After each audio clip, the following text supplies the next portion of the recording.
Hello friends, எல்லோரும் எப்படி இருக்கீங்க? நல்லா இருக்கீங்களா? இன்றைக்கி நம்ம வந்து சீனி கொத்தரங்காய் பொரியல் பண்ண போகிறோம். வாங்க எப்படி செய்யலாம்னு பார்க்கலாம். சிம்பிளாக ஈஸியாக பண்ணலாம். வாங்க. இப்போ நம்ம காய் கட் பண்ணி வச்சாச்சு. இப்போ நம்ம வேக வச்சு எடுத்துடலாம். காய் போட்டுக்கலாம், தண்ணி ஊற்றிக்கலாம். தண்ணி ஊற்றி அடுப்பு வச்சுக்கலாம். இப்போ இதுலேயே விட்டோம், மூடி போட்டு வச்சுக்கலாம். இப்போ திறந்து பார்க்கலாம், கொதிக்குது. இப்போ நம்ம மஞ்சத்தூள் போட்டுக்கலாம். இப்போ நம்ம கல் உப்பு சேர்த்துப்போம். இப்போ நம்ம மிக்ஸ் பண்ணிக்கலாம். மிக்ஸ் பண்ணிட்டு நல்லா வேகட்டும். இப்போது தாளிக்கிறதுக்கு சின்ன வெங்காயம், 2 பல் பூண்டு, கருவேப்பிலை. பூண்டை தட்டி வச்சுருக்கேன், சின்ன வெங்காயத்தை நறுக்கி வச்சுருக்கேன். இப்போ காய் வெந்துடுச்சு. இப்போ நம்ம வடிகட்டி தாளிப்பு போட்டுடலாம்.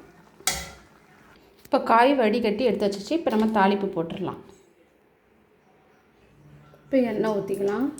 எண்ணெய் ஊற்றிச்சு. இப்போ கடுகு போட்டுக்கலாம், உளுத்தம்பருப்பு போட்டுக்கலாம். கடுகு நல்லா பொரிஞ்சாச்சு. இப்போ கடலைப்பருப்பு சேர்த்துக்கலாம், கொஞ்சம் ஜீரகம். இப்போ நறுக்கி வச்ச சின்ன வெங்காயத்தை சேர்த்துக்கலாம், பூண்டு சேர்த்துக்கலாம். தட்டி வச்ச பூண்டு, கருவேப்பிலை போட்டு நல்லா இப்போ நம்ம வதக்கிக்கலாம். பொன்னிறம்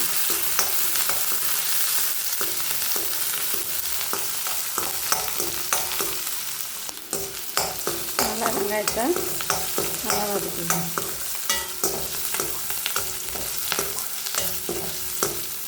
இப்போ வெங்காயம் வதக்கிச்சு. இப்போ கொத்தரங்காய் போட்டுக்கலாம். கொத்தரங்காய் போட்டு இப்போ நல்லா மிக்ஸ் பண்ணிக்கலாம்.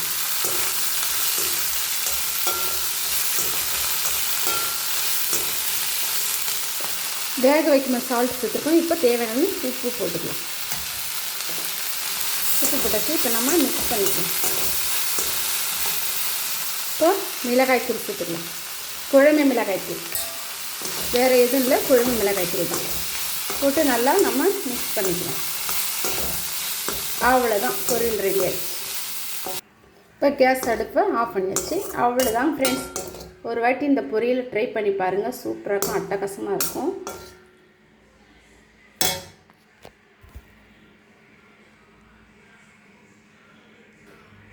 இப்போ நம்ம பிளேட்டில் போட்டுக்கலாம். ஓகே ஃப்ரெண்ட்ஸ், கொத்தரங்காய் பொரியல் ரெடியாச்சு. ஒரு வாட்டி ட்ரை பண்ணி பாருங்கள் ஃப்ரெண்ட்ஸ். ஓகே ஃப்ரெண்ட்ஸ், பாய்.